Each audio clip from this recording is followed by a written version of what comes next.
Hey guys, Morgan's Maintenance Saves Tour Review. We're going to be looking at a sewer camera from Sanyipace. Full disclosure, they did send me this unit for free. I did not buy this, but they're not paying me in any way. I'm not being, paid by them to say particular things. I can say whatever I want in this video. They essentially asked me if they could send me this unit, test it, give them my feedback, and then also if I could share my kind of feedback with you guys as well. So that's what I'm doing in this video. This particular model is the S860DSTKM. Very long part number there. This one's going to run you about $1,250, which seems expensive, but if you compare that to like the big name brand commercial type things, you get up into like $15,000 or below sometimes. I mean, there's obviously some different price ranges, depends upon what model, how long the cables are, all those kinds of things like that. So this is more of for the person who doesn't do maybe something commercially, even though I feel like you could still use this. But if you're somebody who does like drain inspections all day long, each and every day, you might want to go up and spend $15,000. But if you're somebody like me, you might do it 2 or 3 times a year, maybe even a little bit more than that. This is definitely a good price range to get into to use a camera like this. And this particular model, again, comes in at $1,250. There are some cheaper options. This one kind of has all the bells and whistles on it. It has the 50-meter cable or 165 feet. So there are some that have shorter cables if you don't think you're ever going to need that much extra. This one also has this cage that it's mounted on that has some wheels right here. And then this handle right here kind of telescopes out, kind of like a piece of luggage or something like that. So you can see me here getting out of my truck. I'm able to basically set it on the ground, open it up, roll that to wherever it is that I'm doing the work. And that could be super useful if you need a free hand. This thing's not very heavy to begin with. You could obviously just pick it up like this and carry it. But if you're carrying a pair of pliers with you, some gloves, maybe a nailing pad, all those kinds of things in one hand, it's nice that you can kind of set this on the ground and kind of roll it to wherever it is that you're doing the work. So that is a pretty nice feature. But again, you can get it a little bit cheaper if you don't think that you're ever going to use that. You can get it without those wheels, without that telescoping handle. Exterior wise, before I zoom in and start showing you some of the features, then I've also got some footage where I went and used this today that I'll show you near the end of the video as well. But it comes in this case right here, latches like so. So it's kind of like a click together latch that kind of secures that. You just pull these up, that latches off, raise this up. This one also has a shield. The other like Beaver model that I reviewed didn't have something like this, so that's kind of nice if you've got some weather that you need to keep off your screen or something like that. But also that's going to keep the glare from going on your screen from the sun more than anything. So like if you're out in the sun, it's going to be a little easier to see this right here. And this particular model also comes with some other features and things that we'll get into as we zoom in here and check these out. So now that we're zoomed in quite a bit, I've also changed the lighting some so that hopefully here in a little bit you'll no longer see me, but you also won't have any glare once I turn that screen on. And before we get into it, I'm going to go ahead and give you this QR code. It says if you scan this QR code, you can get the electronic version of the instructions in English. So if you read English and you're thinking about buying this, it might be a good idea to go download that and then read through it, make sure it's the right fit for you before you make the purchase, all those kinds of things like that. Over here on the left, we have the charge. So it just simply plugs up. You put this in here, plug that into your receptacle. Has a 4,500 milliamp hour battery. That's definitely going to last through whatever link service call that you're running, all those kinds of things like that. Here's the power button. We're going to press that. You'll see the light come on. Press this up here. That's going to turn that screen on. Screen is super clear. It's one of the, it's definitely a better screen in my opinion than that of the Beaver that I reviewed before. Not that it had a bad screen, but I can tell that this one is a lot clearer, definitely a better screen. So I'm going to pull the camera kind of out of the slot over here. You can kind of see it there. I'm going to put it over here on the Morgan's Maintenance so I can show you the self-leveling. So no matter how I spin this camera in a circle, it's always going to keep that exactly the same. That's because it is self-leveling. That's another one of those things where you can get it a little bit cheaper if you don't think that you're going to use the self-leveling. But in my opinion, definitely well worth having that because it's definitely nice to be able to know, hey, am I looking at the top of the pipe, bottom of the pipe? What am I looking at here? You don't have to worry about that with the self-leveling. I think that comes in handy. And then you can also see the LEDs here. There's LED adjust. So you can press the button. It's going to cycle through. There's off. You've got 1, 2, 3, 4, 5, 6, and then off. So 6 different adjustments as far as the LED lights to be able to get to the brightest level. And you can definitely see, again, I'll show you here in just a minute, inside the pipe. I had no problem seeing anything using this camera right here. So then you get into the playback features. I'm going to go ahead and set this back in so that it's more of a black screen. One thing you can notice is up here you have a counter as far as the length of pipe that you are extending out. This is where the keyboard comes into play. There's several keys on here that do certain things. F4 up here I can press. You can see it's in feet right now. I can press F4, changes over to meters.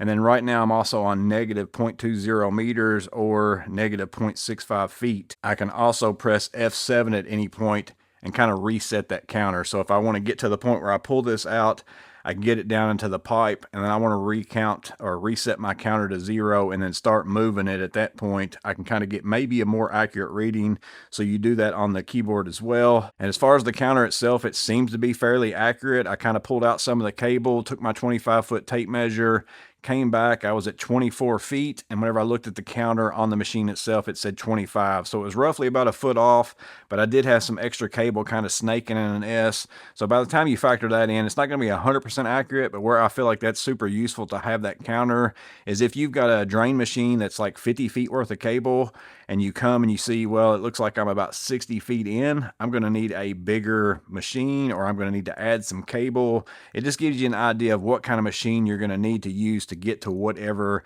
the obstruction is or whatever it is that you're using it. So the counter being on there is a very nice feature as well. So this does come with a SD card that holds 32 gigabytes. That's included in this as well. So you can do recordings, take that out, put it on your computer, send it an email, share it with people, whatever it is you want to do. If we get into the menu here, we're going to see we've got time settings, playback function, display settings, video menu, and then system settings.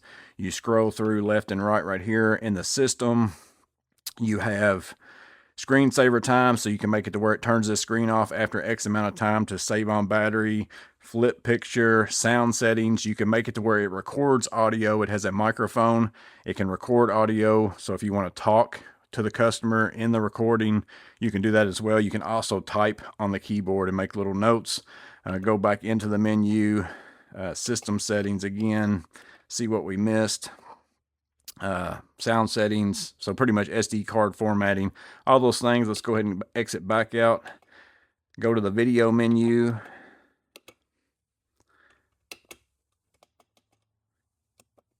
You have circular recording. You can set that to different lengths of like how much time do you want in each recording before it changes to another recording. That way, whenever you go to search in those, you can do that as well. So that's basically the only thing in there. Display settings. That just changes your brightness. All those probably don't ever need to do that unless you need to do that because of the surroundings. But having this shade right here kind of helps with that itself. Playback function. See what it says here. I think this basically just takes you into browse pictures, browse video. I should have some videos on here, so I'm going to select that. So here are some different videos that I recorded. We'll go over here and kind of look at one of these and hit the button there. So this is a recording from where I did some work today, which I'll show you here in just a minute, just on its screen by itself. But it's very easy to get into these and get back into those and look at those, whether it's pictures, recordings, all those. So again, this interface right here, very simple to use in my opinion, very easy. All these things actually kind of say what they do, whereas on the Viver, that may not have been the case. Let me go ahead and exit back out and get into the accessories of the unit. Everything fits in underneath this keyboard here, which plugs in USB right here, so you can remove it to get out of your way if you want to. I'm just going to go ahead and do that and set it off to the side. So it comes with a few different accessories. It comes with some different O-rings. That is to replace the O-ring that is on the actual camera itself. You can kind of twist this off right here. The O-ring fits in there so that whenever you tighten it up, you've got that water seal. Then other than that, you have some different things. So this right here, I think it says will fit up into 1-inch pipe. You can put this on to kind of center it a little bit more, and something that's a little bit smaller pipe. This is typically what I end up putting on mine. So you can use it for that. And then up to a 4-inch pipe. If you have a bigger pipe you're going to go in, you can put this on here. All these things just tighten down with some plastic screws. They provide you with a little screwdriver here. You just come in there and snug those up, leave that on the pipe, put it in there. So that just basically moves your camera to the center of a pipe as you move up into different pipe sections. Those are really the two main accessories. that you get. They did provide 2 of these, which this says here that it is a testing cable. So whatever these are for, to hook up to something else, I don't really see any use for me for that, but they provide them, and there wasn't anything in the instruction manual to tell you exactly what it is that they do as well. So again, you're going to get this camera, these accessories, 165 feet or 50 meters of cable, the SD card, a very nice screen in my opinion, and then this particular model comes with those wheels and that handle as far as for telescoping that out to be able to carry it with. But that's mostly all the features. Let me go ahead and show it to you in use. Another view here of me using the wheels along with that handle to roll the unit to where it is I'm doing the work. Makes it super nice. Again, it's not heavy if you want to carry it yourself, but that's definitely a useful feature. So this particular customer is not currently having an issue like right now, but they've been having issues in the past. Wanted to know, they heard I had a sewer camera, wanted to know if I was willing to run it in their pipes and see if I see anything, and it was a good opportunity for me to use this camera, so I decided to go do that. So I'm going to go from here, going in the clean out outside. I'm going to go up within the house. Now this is a 2-story house. This is the basement plumbing pipe. Basically, in order to get to the plumbing that they have upstairs, I'd have to go upstairs and go, through a toilet or something like that. So here you can see, mainly all this is to show you is the clarity, in my opinion, of this camera. I mean, you can see everything. Like, it's really nice. You can see every little Y. There's even some water in that pipe right there. So definitely clear enough for you to be able to see any problem, any issue that you might run into. I get to about that 30-foot mark, and that's where it goes up. I think that's the first toilet type vent stack in their basement plumbing. So I'm going to go ahead and pull out. Now this house is on a septic tank. So once we go backwards and I get all the way out, I'm going to flip this thing around, and I'm going to run it down the other side so you can see that septic tank. But again, I'm kind of just going back and forth so you can just kind of more than anything see the clarity of the picture. And again, it's got the date over there on the recording, a timestamp. You've got the footage, all the information that you might need whenever you go back to look at it later. So now I've got back out, and I'm swapping back over, or basically pulling that camera out, swapping it and going down the clean out towards the septic tank, which you'll see here.